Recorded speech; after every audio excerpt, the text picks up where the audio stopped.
안녕하세요. 도널드 트럼프 깊이 읽기 2부입니다. 이제 2부에서는 다시 이제 트럼프의 집안에 대한 소개를 좀 하고 있습니다.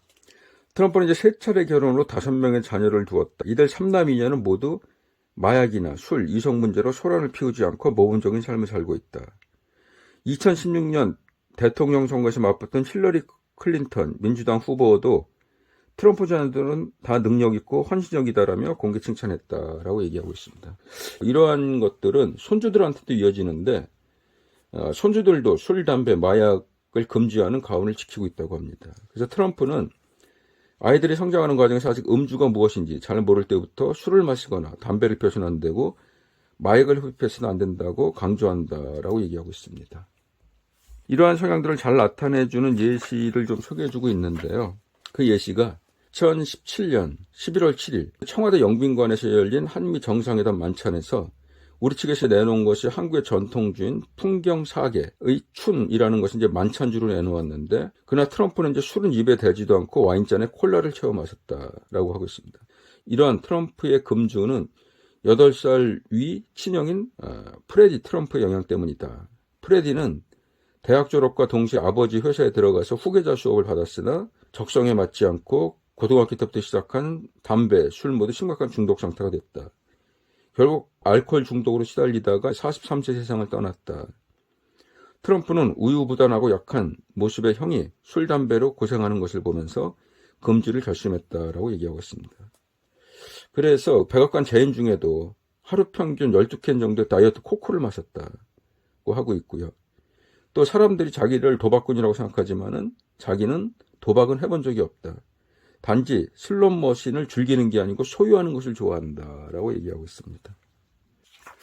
그러면서 이러한 모습들에 대중들이 이제 트럼프에게 열광하고 있다라는 분석들을 좀 하고 있고요. 다시 이제 트럼프 2기의 한반도 정책에 대해서 좀 설명을 하고 있습니다. 우리가 좀 간과하고 있는 것이 있는데 2017년 5월에 상당히 한반도 위기 상황이었던 걸 얘기하고 있습니다. 그래서 북한의 핵미사일 대폭 강화 첩보를 입수한 트럼프 정부는 2017년 5월 하순에 비밀 전쟁 계획을 수립했다. 이 계획에 따라서 주한미군 가족 철수 등을 시작을 했고요. 그래서 트럼프는 한국 내 미국인 소개령을 내리고 항공모함 전단 등을 한반도 배치로 보냈다. 2017년 말 이 상황은 굉장히 심각했고, 매티스 국방장관은 워싱턴 DC 국립성당에서 혼자 비밀리에 들어가서 수차례 기도할 정도로 미국과 북한 전쟁은 금방 터질 듯한 분위기였다라고 얘기하고 있습니다. 이러한 트럼프의 강력한 압박과 무력 위협에 다행히도 2018년 1월에 김정은 북한 국무위원장이 신년사에서 대화 제의로 물러서면서 비로소 미북 관계는 화해 국면으로 돌변했고, 이후 평창 동계올림픽에 북한 참가, 또 싱가포르 미북 정상회담, 또 그 다음 해에 베트남 하노이 정상회담, 그다음에 판문점 회동 등이 가능했다라고 얘기하고 있습니다. 이렇게 우리와 상관없이 한반도에 어떤 전쟁이 일어날 수 있고, 그러한 상황에서 결국 트럼프와 김정은은 담판을 또 할 가능성이 있고요. 거기에 대한 우리의 대응책으로 한국 방어에 대한 한국군 주도, 또 군축 협상 등의 미북이 직접 대화 재개함에 따라서 그에 따른 우리의 대응 전략 등을 소개를 하고 있습니다. 이후 3부에서는 이제 트럼피즘이 낳은 미국 사회 구조 변화 설명하고 있고요. 결국 이제 그 세계화가 진행되면 될수록 오히려 그 혜택에서 미국 백인들은 소외되고 외면됐다라는 그 부작용을 얘기하고 있습니다. 그래서 세계화로 인해 상당수 미국인은 임금이 정체되거나 일터에서 밀려났다. 또한 그 중산층과 하층민들은 그들의 경제적, 사회적 낙오를 더 분명히 느꼈다.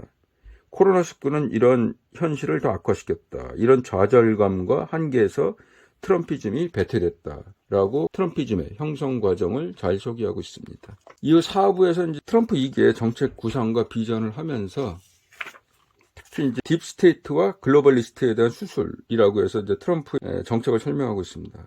트럼프 대통령은 재집권 후 가장 먼저 선보일 집단으로 글로벌리스트와 딥스테이터는 그 이제 자신들의 이익을 위해 숨겨진 활동을 하는 조직의 일원들 설명을 하고 있는데요. 이들에 대한 대대적인 척결이 필요하다라고 얘기하고 있고요. 이들은 해외에서 세계의 자유와 민주주의를 위해 싸우는 척하면서 미국을 끝없는 전쟁으로 끌어들인다. 이들을 해체하겠다는 확고한 의지로 무장해야 된다라고 얘기하고 있습니다. 그래서 미국 국무부와 국방부와 정보기관 및 관련된 모든 것들을 완전하게 전면 개편하고 교체해서 딥스테이터들을 해고하고 미국을 최우선하는 방향으로 재구성해야 된다라고 그 정책 방향을 설명하고 있습니다. 자세한 내용들은 이 책에서 좀 더 볼 수가 있을 것 같고요. GP를 마무리하면서 필자는 이제 다음 세 가지를 강조하고 있습니다. 첫 번째는 트럼프 본인에 대한 이미지가 파괴적이고 예측 불허의 위험한 인물이라는 것으로 본인이 의도적으로 조장했고 또 미국 주류 언론 매체들에 의해서 증폭되었다. 그러나 그에게 자기중심적이고 승리에 대한 강한 집착이 있는 것은 분명하지만은 트럼프의 많은 행동과 언사는 고도로 계산된 행위이거나 최소한 오랫동안 벼려온 신념과 계획이 표출된 것이다. 그래서 그를 비정상적 인물로 간주할수록 우리의 트럼프 대응은 관역을 벗어나서 더 많은 시간과 비용, 감정 소모로 이어질 것이다. 라고 분석하고 있고요. 두 번째는 트럼프 2기를 염두에 둔 보다 실천적인 대응의 기묘함과 엄중함을 강조하고 있습니다. 한국인 대다수들은 2024년 대선에서 트럼프와 해리스 후보 간의 초박빙 접전을 예상했습니다. 그러나 그 결과는 트럼프의 압승으로 끝이 났고요. 결국 이러한 식으로 우리가 잘못된 판단으로 말미암아 트럼프의 대응에 대해 철저하지 못했고 적절한 타이밍을 놓칠 위기에 봉착했다라고 얘기하고 있습니다. 세 번째는 트럼프 2기 시대는 결국 미국과 중국이 벌이는 신냉전 각축이다. 이 속에서 한국의 양다리 걸치기를 용납하지 않을 것이고 미국이 확실하게 설 것을 요구할 것이다. 이러한 트럼프의 주장에 대해서 우리가 어떻게 잘 대응해야 되는가라는 부분으로 우리 한반도의 자주, 자강, 자존적인 국정 운영 능력을 높여야 된다라고 강조를 하고 있고요. 현재 한국 사회가 과거에 매몰돼서 후진적 퇴행을 거듭하고 있다. 이러한 한국 정치에서 한국 우선주의, 코리아 퍼스트를 국내외 논리적으로 당당하게 설파하며 국민의 단합과 희생, 전진을 요구하는 한국판 트럼프에 대한 아쉬움과 기대를 나타내고 있습니다. 최근 이제 트럼프에 대한 어떤 비정상적인 이미지나 업무의 진짜 트럼프의 모습이 무엇인가를 파악하기 위해서 그간의 트럼프의 언행과 또 그의 세계관, 또 성공 비결을 한번 쭉 분석해보고 있고요. 그로 인해서 트럼프 깊이 읽기, 또 미국 사회에서 트럼피즘의 인기가 무엇인가, 그에 대한 분석과 함께 궁극적으로 한국의 선택 방향에 대한 설명을 잘해주고 있다고 하겠습니다. 이상으로 이제 책에 대한 리뷰는 마치겠습니다. 감사합니다.